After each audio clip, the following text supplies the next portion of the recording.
Hello, আসসালামু আলাইকুম। শখের খামার ফরিদপুর ইউটিউব চ্যানেল থেকে ছোট্ট একটা শর্ট ভিডিও নিয়ে চলে আসলাম। তো আজকে আলোচনা করব যে রাতে ব্রয়লার মুরগিকে কেন বেশি বেশি তাড়াবেন। তো ভিডিওটিকে স্কিপ না করে শেষ পর্যন্ত দেখবেন, আর অবশ্যই শখের খামার ফরিদপুর ইউটিউব চ্যানেলটি সাবস্ক্রাইব করবেন, লাইক করবেন, কমেন্ট করবেন এবং শেয়ার করে অন্য ভাইদের দেখার সুযোগ করে দেবেন। তো ভিডিওটি শুরু করা যাক।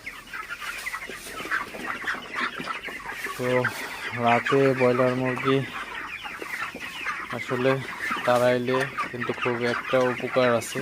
তো তাড়াইলে কী উপকার সেটা আপনাদের সাথে শেয়ার করি। তো ব্রয়লার মুরগি কিন্তু আপনার নড়াচড়া একটু কম করে আসলে।